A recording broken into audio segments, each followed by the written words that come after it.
কুয়াকাটা সমুদ্র তীরে 2 দিনব্যাপী রাস উৎসবের প্রথম দিনের পর্ব সমুদ্র স্নানের মধ্য দিয়ে ভোরে শেষ হয়েছে।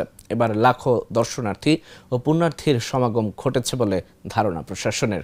পুণ্যার্থীদের নিরাপত্তায় নেওয়া হয় পর্যাপ্ত ব্যবস্থা। কুয়াকাটা থেকে মোহাম্মদ মনিরুল ইসলামের পাঠানো তথ্যচিত্রে ডেস্ক রিপোর্ট। জাগতিক সকল পাপ কলঙ্ক গ্লানি থেকে মুক্তি পেতে সনাতন ধর্মের লাখো পুণ্যার্থী প্রতি বছরের ন্যায় এবারও কুয়াকাটা সমুদ্র সৈকতে পুণ্য স্নানে মিলিত হয়েছেন। 2 দিনব্যাপী রাস পূজা ও উৎসবে সকালে সমুদ্র স্নানের মধ্য দিয়ে শেষ হয় প্রথম দিনের আয়োজন। মঙ্গলবার সন্ধ্যায় আনুষ্ঠানিক উদ্বোধনের মধ্য দিয়ে শুরু হয় শ্রীকৃষ্ণের রাসলীলার মূল পর্ব। বৃহস্পতিবার সূর্যোদয়ের মুহূর্তে সৈকতে পুণ্যার্থীদের পূজা অর্চনার মধ্য দিয়ে সম্পন্ন হবে এবারের কুয়াকাটা সৈকতের রাস পূজা ও গঙ্গা স্নান। প্রায় 200 বছর ধরে কলাপাড়ার মদন মোহন সেবাশ্রম মন্দির ও কুয়াকাটার রাধাকৃষ্ণ মন্দিরে পৃথক আয়োজনে রাস উৎসব পালিত হয়ে আসছে। আমাদের এই রাস উপলক্ষে সনাতন ধর্মের ঐতিহ্য একটি রাস মেলা। যেমন আমাদের এখানে ভানু কর্মকার ছিলেন, শ্যামল কর্মকার ছিলেন পূর্ব থেকে, আরো প্রায় 30 উনি মুক্তিযোদ্ধা ছিলেন একজন। এই মহিপুর আলিপুরের আজকের 30-35 বছর আগ থেকে আমরা রাস করাইতাম, রাসলীলা রাধাকৃষ্ণের পুজো করতাম। আর তারপরে এখানে গঙ্গা স্নান হয়।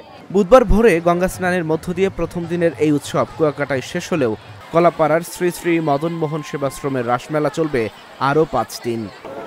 প্রতি বছরের ন্যায় এবছরও কুয়াকাটা কন্যাসাগরে রাস অনুষ্ঠানটা হচ্ছে শ্রীকৃষ্ণর একটা নীলা। প্রতি বছরে কার্তিকের পূর্ণিমায় পূর্ণ স্নান তিথি হয়। আমরা সেই অনুষ্ঠান ভোগ করার জন্য আসছি। গঙ্গা স্নান করে পবিত্রতা হয়ে এই বিশ্বের সংসারে সবার জন্য প্রার্থনা করছি, মহান সৃষ্টিকর্তার কাছে প্রার্থনা করছি, হে গোবিন্দ এই বিশ্বে যত মানুষ আছে সবার জন্য কল্যাণ কামনা করি, সবার জন্য শান্তি কামনা করি। 4 নভেম্বর পূর্ণিমা তিথির রাত 9:22 অধিবাসের মধ্য দিয়ে শুরু করা হয় রাস পূজার আনুষ্ঠানিকতা বলে জানান আয়োজক কমিটি। রাত 9:22 অধিবেশের মধ্য দিয়ে আমাদের ভগবান শ্রীকৃষ্ণের শ্রী শ্রী রাস মেলা শুরু হয়েছে এবং রাত্রে সাংস্কৃতিক অনুষ্ঠান এবং পূজা এবং ভোর রাত্র 5:15 সূর্য উদয়ের সাথে সাথে আমাদের স্নান শেষে পুণ্যার্থীরা তাদের ধর্মীয় আচার অনুষ্ঠান শেষ করে গন্তব্যে পৌঁছে যাচ্ছে। এই উৎসব উপলক্ষে কুয়াকাটা রাধাকৃষ্ণ মন্দির সেবাশ্রম প্রাঙ্গণ ও সৈকতে বসেছে অস্থায়ীভাবে 5 শতাধিক দোকান। সেখানে বিক্রি হচ্ছে পোশাক, প্রসাধনী, খেলনা ও গৃহস্থলী সামগ্রী।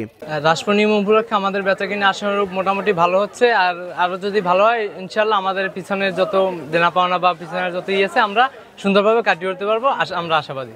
রাস উপলক্ষে আমাদের আজকের বেচাকেনা যা হয়েছে তা আলহামদুলিল্লাহ।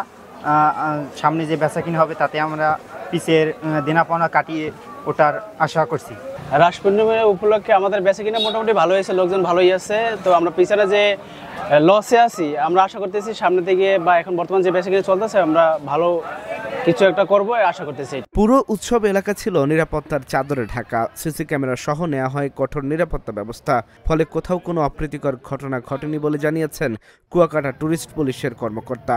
যেহেতু এখানে গঙ্গা স্নান হবে, এখানে হিন্দু সম্প্রদায়ের মা বোন সহ অনেক পুণ্যার্থীর আগমন ঘটবে, সেই জিনিসটি মাথায় রেখে আমরা এই কুয়াকাটার বিভিন্ন স্পটে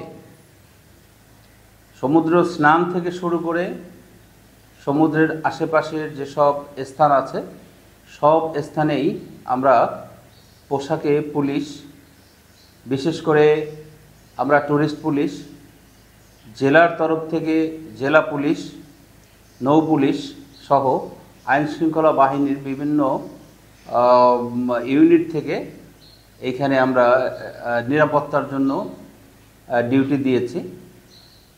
আমরা সাদা পোশাকে ডিউটি দিয়েছি, আমরা পুরো পোশাকে ডিউটি দিয়েছি, অর্থাৎ আইনশৃঙ্খলা পরিস্থিতি যাতে ভালো থাকে এবং হিন্দু সম্প্রদায়ের এই বড় উৎসব যাতে নির্বিঘ্নে কাটতে পারে সেই বিষয়টি মাথায় রেখে আমরা আমাদের নিরাপত্তা ব্যবস্থা সাজিয়েছি।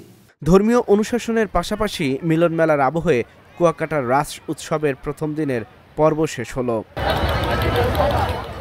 Dhaka journal news desk.